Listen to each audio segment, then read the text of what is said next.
Hey, this is Matt with Let's Talk Music, and I am here with Milo from SteelHeart. Mili or Mili. Miljenko.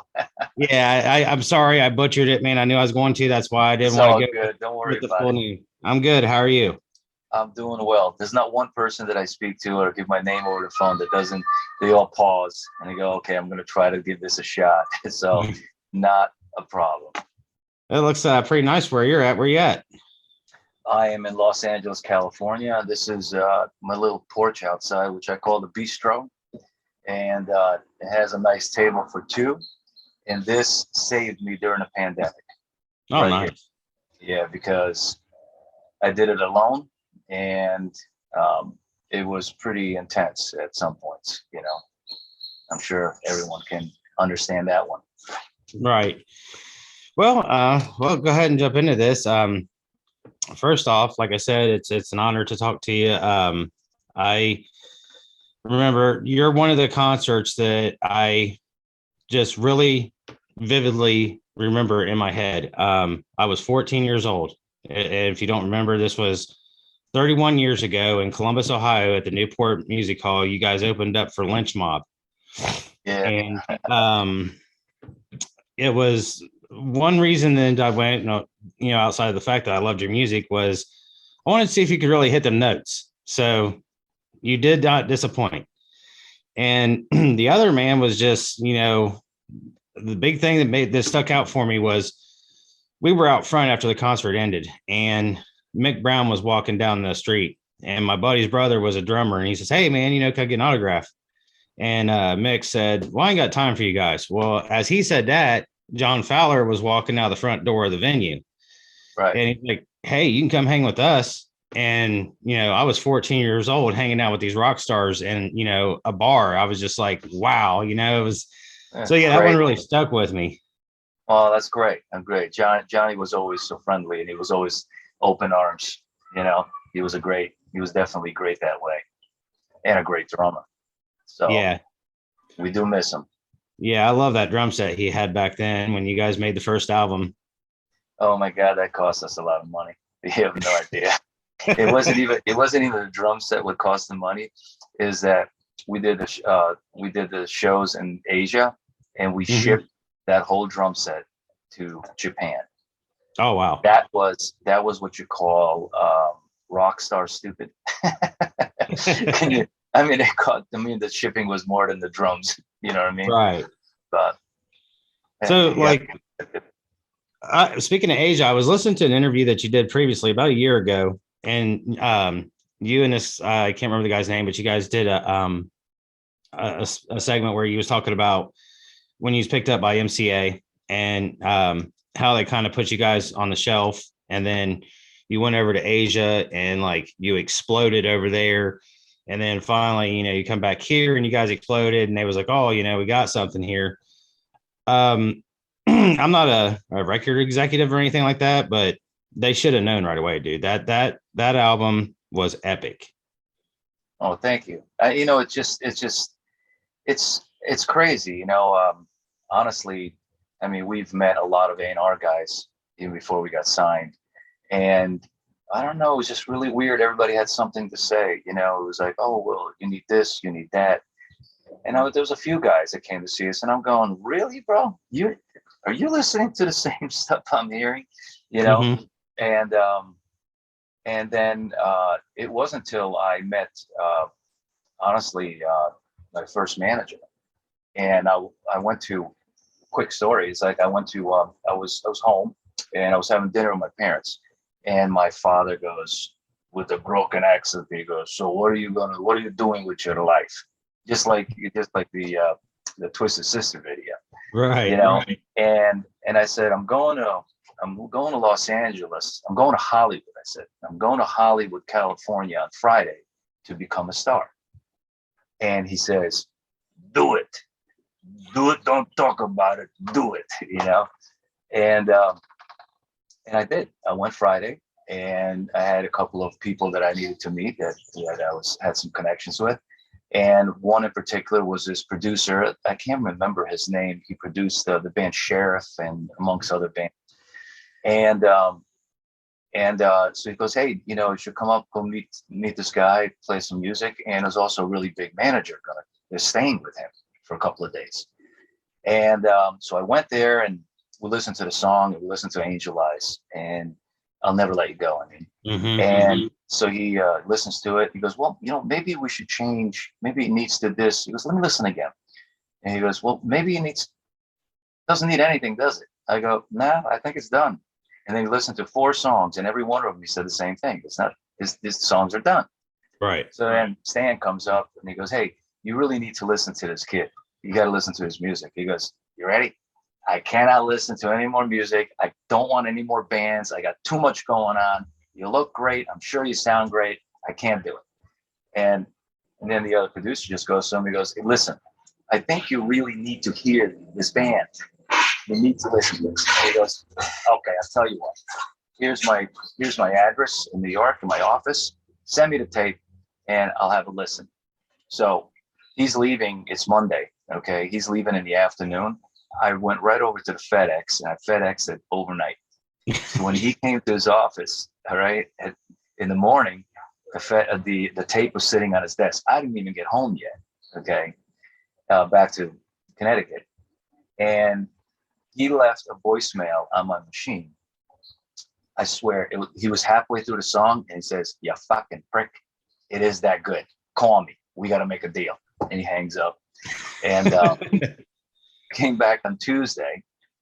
We met on Wednesday or Thursday in his office. We made a verbal agreement we were going to work together. On Friday, he calls me at 5 p.m.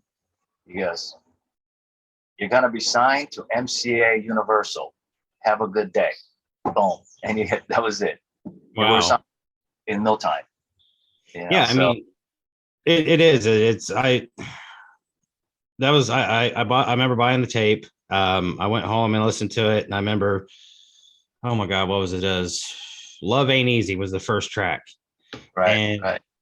The just fade in of it. I mean, it kind of got you. It's like, oh, where's he gonna go? Where's he gonna go? But I mean, because we'd already heard I'll Never Let You Go. That was on MTV and everything like that. Right. So, right. But I mean, those 2 songs, and you got, She's Gone, Can't Stop Loving You, Sheila, Everybody Loves Eileen. I mean, I didn't know who the hell Eileen was, but I loved her because of you guys, Yeah, she was interesting. But yeah, man, I mean, it's like I said, and there was a lot of other songs on there that just, I mean, none of them were bad. I mean, I've bought tapes or CDs or whatever based on a song I heard on the radio or a song that I heard, or seen on MTV, right. And it was, the only good song on there. Everything else was kind of like, Right. And I hated that. I really focus on that. Every record that I make, I really focus 150%. Every song has to have its journey, its energy. You know what I mean? Mm-hmm. It's really important. Throwaway songs. I don't even know what that means. What does that mean? You know what I mean? I can't do it. Every song has to be right and legit. And right now we did the 30th album, which was supposed to go out last year, and I just couldn't finish because I'm just overwhelmed with the amount of work, and also the new song Trust and Love and the video, all of that. But I re-recorded She's Gone with just piano, vocals, and a 40-piece orchestra. And Mama Don't You Cry is that way too. And the orchestra is also on Trust and Love.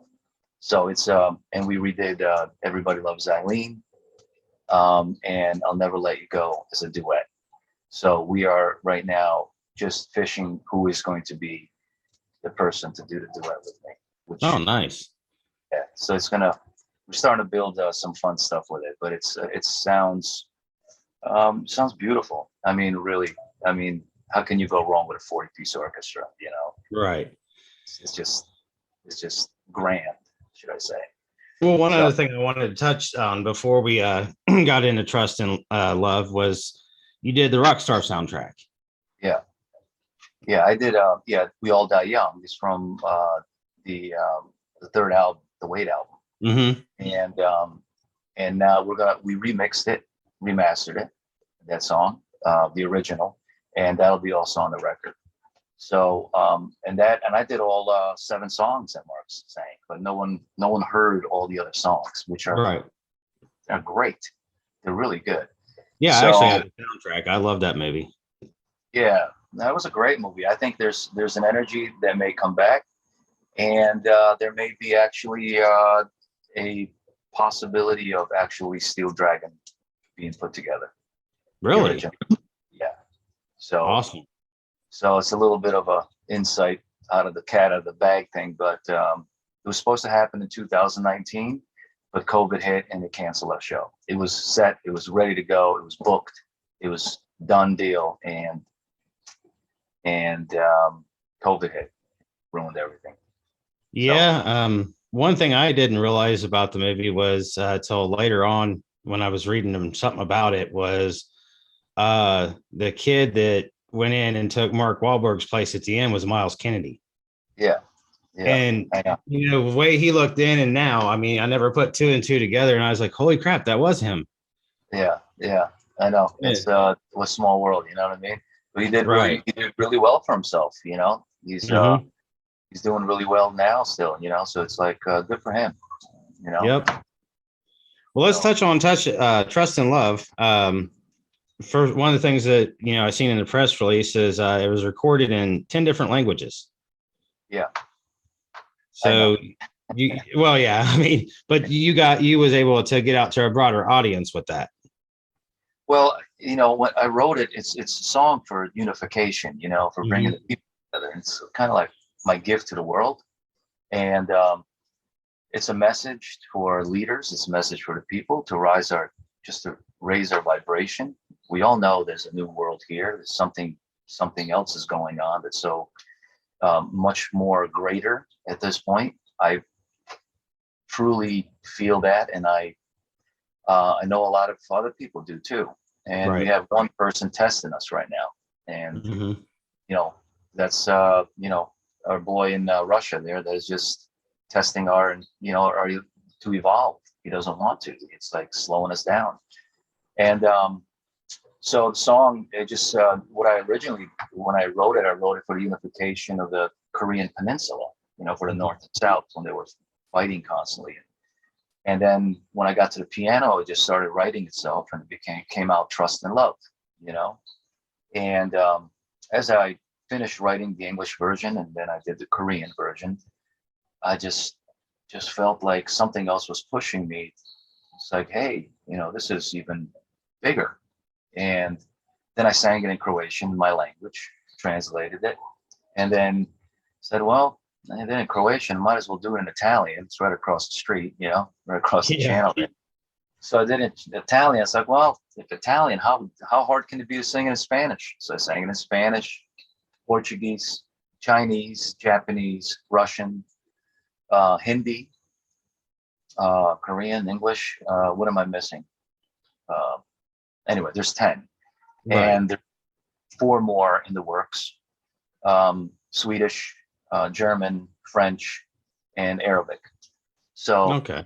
it doesn't have to be like right now, but the 10 we just released the Chinese version, and now I don't know which will be the next one. So So what you're telling me here is like your talent is unlimited. I mean, I you're singing, your guitar playing, your piano, your writing, you can do sing in all these different languages. I mean, it's just I mean, not just like trying to blow your head up or anything, but you're a phenomenal vocalist. I mean, I never heard anybody like that before you, and really haven't heard anybody since. well, thank you. Well, I really do try to keep it going and try to take care of myself. Also, I don't smoke. I love nothing better than a good scotch and a cigar. Oh, you know, I could do that. I could do that every day. But Right. mucho take it easy. You know what I mean? I can't do that. So once in a while, I can do that, and go easy on the drinking. Um, I got to work out. I mean, it's a physical thing to sing. You know what I mean? Right. And it's a gift. And if you abuse it, it will be taken away. Simple Hmm. as that. You know. So I'm doing whatever I can to keep it preserved, to do the best I can, and do what I do in this lifetime. You know, this is what I do. I create music, I sing, I give message to the world of whatever's coming through me in my music, you know. And one thing with Trust and Love, when I first started doing it, I just felt like there needed to be a huge chorus with people singing it all together, because I saw it as like a stadium singing it. And I almost had that in the video, almost came together. And so I put on the website my vocal. I sang the chorus, and I asked everybody send in their vocal. And I don't care how good is it, bad or great. I don't care. I just want your energy and your love. And they sent about almost 350 people send it in, and they're all singing in that chorus. They're all in there. They're ducked if they're not, but they're all in there, and that's what's creating the energy, the power, fire, the beauty of it too. So nice. So speaking of which, I mean, you and what is it, Robert Reed Altman directed that video. I directed it. Rob was a director of photography.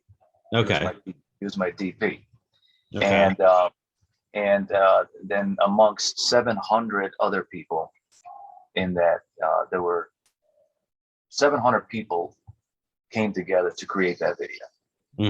The dancers and the crew, it's endless. The choir, the string players, it's just, endless. Where was it shot at? Sorry, go ahead. It was shot in here in San Pedro at the Korean Friendship Bell, and also in the Warner Grand Theater.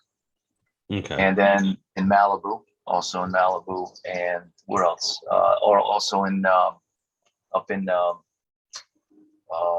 what is it? Lake Gregory. Lake Gregory as well. So 4 locations. It was it's a big production. This was like, this was a lot of work. I gotta tell you, it was definitely a lot of love and heart put into it. Everybody came together, and I got a lot of amazing friends out of it, and we created something spectacular. And I really hope it reaches the world. Yeah, I mean, I agree. I really enjoyed the video. I mean, I like the commentary at the beginning.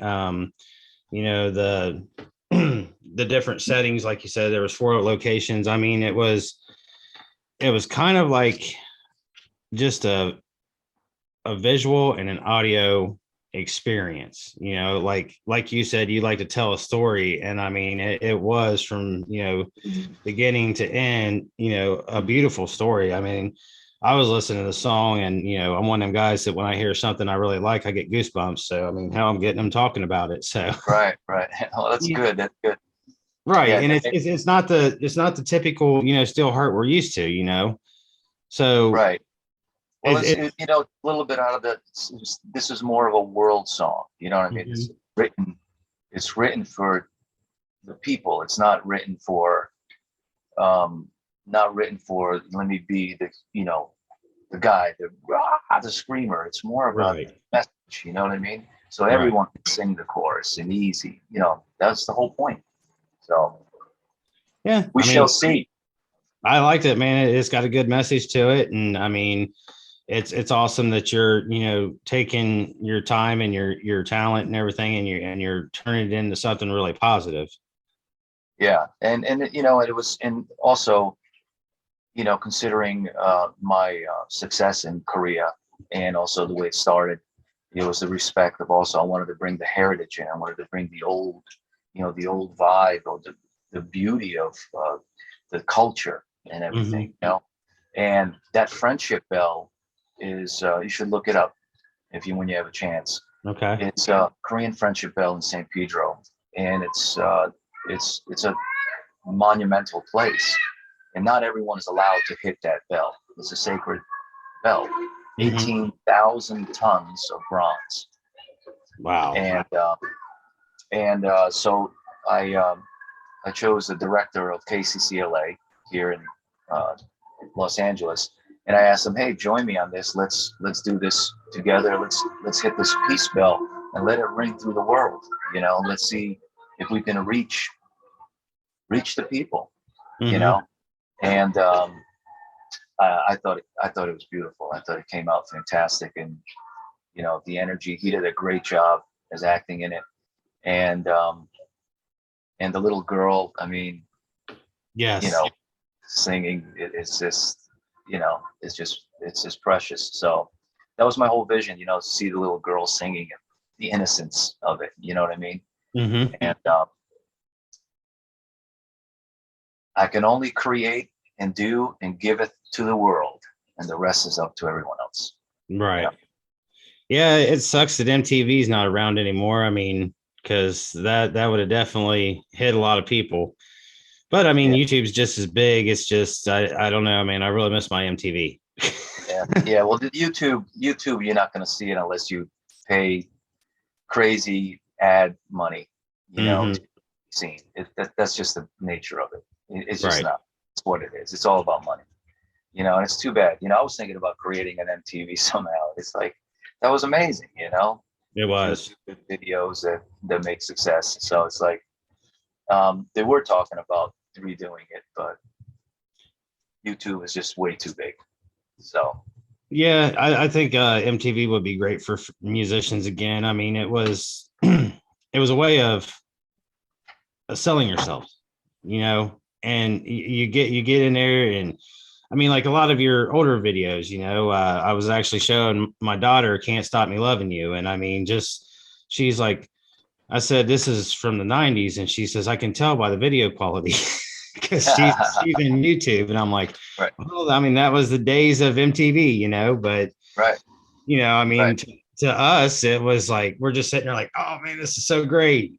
Yeah, and it costs like insane amount of money to do videos. Mm-hmm.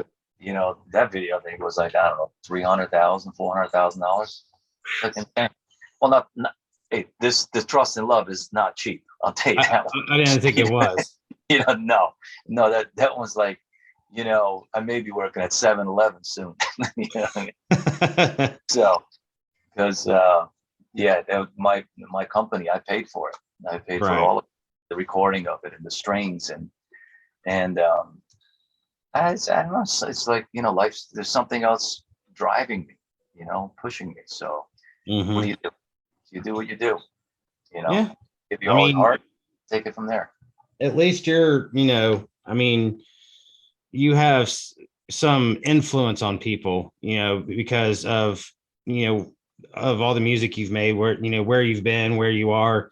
And, you know, the fact that you're taking, like I said, the time to say, hey, I'm going to write this influential song about, you know, peace and love and try to get it out to everybody. I mean, that says a lot about you as a person.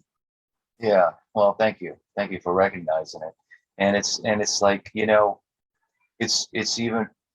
I just want to emphasize it's more than just peace and love, you know, because a lot of artists do write songs about peace and love, Mm-hmm. and it's yes, that's all we want, but that's not a very easy thing to for everyone to come together. You know, Right. people don't have that same mentality like Putin, you know, and but it's a message to really. So what I'm saying is that there's a new world here made for us, and it's time to let's go. You know, let's go to this new level of understanding, the level of vision. I even Right. wrote it. I believe I wrote it. One of my quotes is I said, I think it's time if you can find peace in yourself, the respect for each other, the understanding will follow effortlessly. Mm-hmm. So, you know, it's that's what I believe in. I really do. You know, if you're going to come into a negotiation, if you come in with an open mind that I'm going to try to make this work, well, you may actually have something, you know, come together. But if you're going in it with, oh, I'm just doing this to politically be correct, Right. it'll never work. And it's Right. sad. You know, it's how do you reach the masses when, you know, it's like when the leaders are organizing and they're working it all. You know, Yeah. got to listen to what people have to say, how they feel. You know, where do they hurt? You know. Yeah. Unfortunately, they just It goes in one ear and out the other, you know. Yeah, it was just too much going on. It's not an easy job for anyone, you know. Right. So I make it as easy as possible. Here's a song, listen to it, and I hope it brings joy to your heart. You know what I mean? So Hey. Oh, Well, what's up, Lulu? Oh, sorry. I think we're running out of time. We have, I don't know if you're ready to wrap it up. I know that we said- Yeah. I was looking at my watch. We got like 5 minutes. I was just, had I'm one more question for him. Yeah. sure, hit it, bring it. Guys, they're waiting. So go ahead. Keep Okay. going. I'm sorry. Okay. Okay. So, like I seen that you're going to be in Ohio in July at Pigtown Palooza with Winger.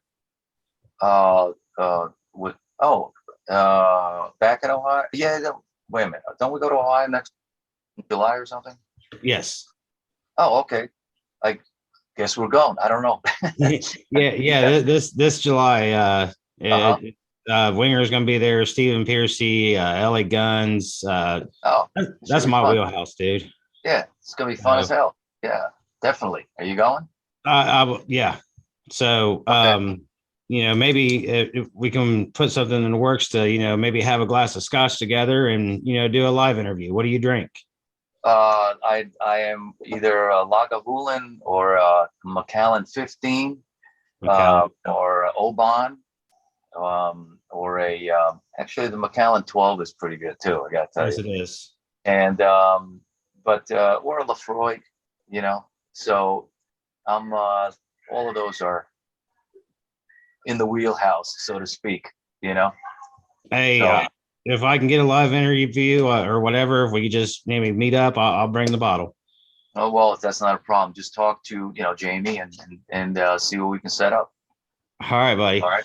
Well, man, All I right, appreciate pleasure. your time and appreciate your music. You have a good evening, bro. Thank you, man. Take care, All man. right. Hopefully we'll see you. Bye bye. Bye. Appreciate it. Bye.